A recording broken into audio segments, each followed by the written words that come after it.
Hey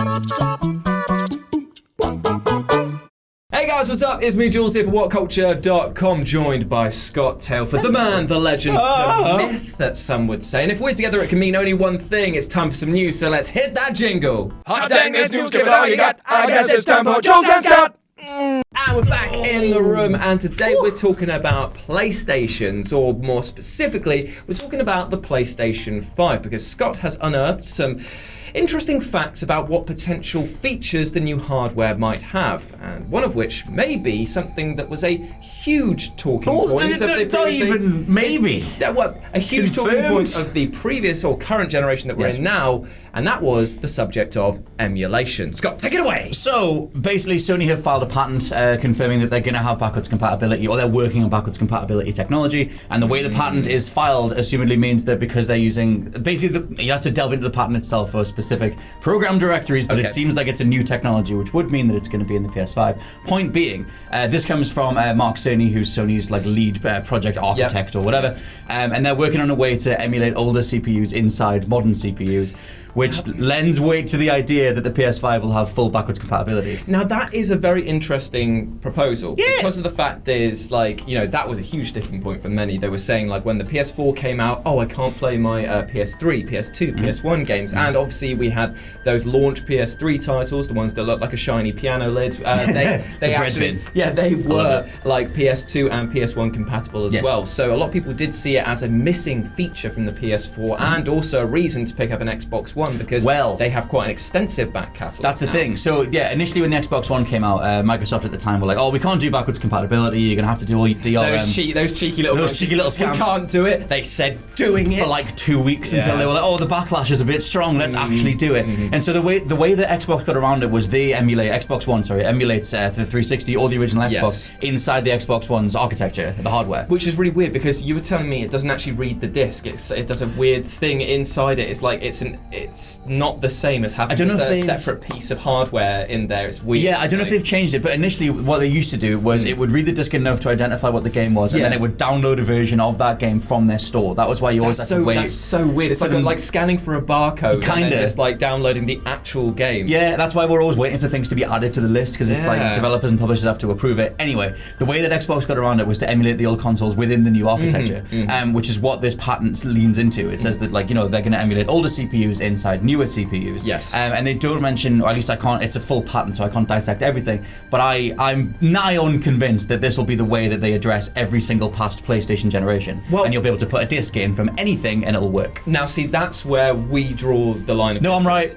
Because I just think that while it is fantastic that Sony might be offering some nostalgia, I think that personally it will only extend to the PS4 line of games. Why do you think that, Jules? That is not just because I'm being a killjoy, it's just because of the fact that I personally think that they just won't see it as a huge deal. We've got to remember that the gaming market is growing bigger and bigger, but people are getting older, like the PS1, 2 and 3. I'm not saying that this is how I feel, but they might see it as not being as relevant. I mean, they've closed down support for PS3 online. You now Metal Gear Solid 4 is the last game that you get for free with the PS Plus thing. So they are literally saying this is enough support for it. So why would they then put it into their newest console? But that's a nuanced thing, because that's specific servers being shut down, and that relates to Konami. That is just me saying. I know what you mean. I mean, the thing is, the reason that I think it's a huge deal is that it was one of the only cards that Microsoft played this generation that actually went over extremely well. Don't get me wrong. If this is true, if there is an emulation of any sort of previous format, then I will be head over heels with this, because being able to take some of the best quality PS4 gems into the PS5 makes perfect sense. When you've got exclusives like the Spider-Man one, you've got God of War, you've got all of the other ones as well that have been released. I'll say all the other ones. I'm just completely Monster Hunter. Yeah, there we go. Whatever. Stuff. All these other ones. It makes sense that they are coming out towards the end of this current console's lifespan for them to therefore be supported in the next one, because it's unfair. Imagine shelling out 40 quid and then, I don't know, a couple of months down the line just being like, oh cool,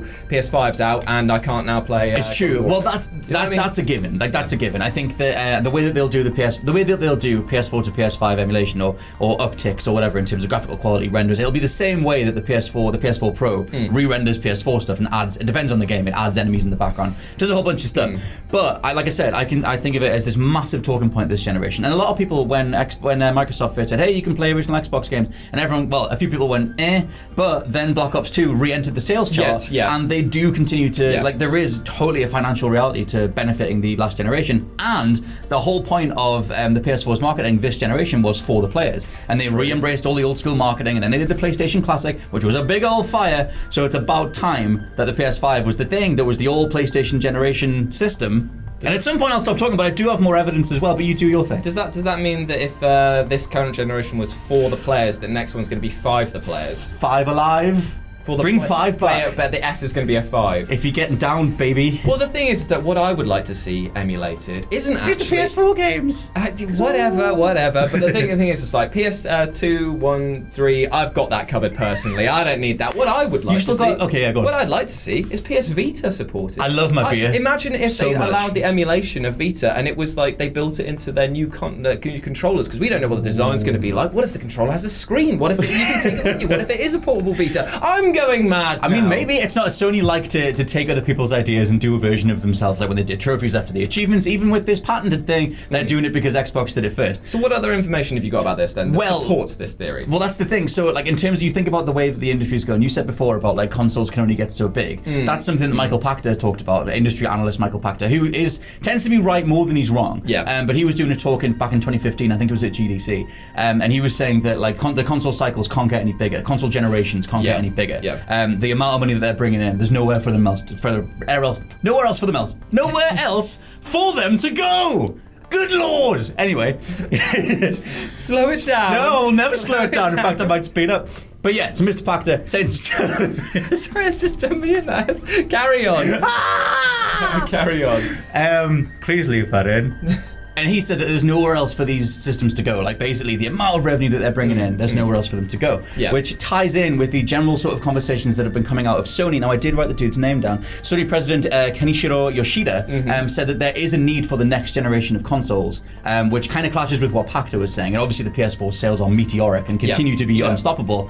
But if you're going to make this big old gambit for, like, here's the last PlayStation you're going to buy, then you either call it the PS5 or you just call it the PlayStation. Whatever you do, and it supports everything. And then that's their final gambit. That's their final console. Well, if you're thinking of it like that, what if you're building a console and the patent actually suggests maybe not something that's backwards compatible, but something that can be adapted to and downloaded to grow and expand? The new CPU stuff that it's talking about maybe necessarily isn't going to be emulating things of the past, but allows it to future-proof itself, to upgrade itself as it goes on, much like you do with, like, system updates for PCs and things like that. That's a hell of a show. There we go. I've just blown his theory out with a better one. No, that's not a better one. PS5 is going to be upgradable. Put that as the title. No. I'm making that statement. No, that's a bad idea. Hashtag Jules is right. It's not. Hashtag Jules is never right. Hashtag Take PS5 the hat off. Jules. But no, there's no way. Well, annoyingly, that lines up with the sort of mandate they put out this generation, because they did the PS4 Pro and everyone was like, oh god, a sequential console, a half-step system.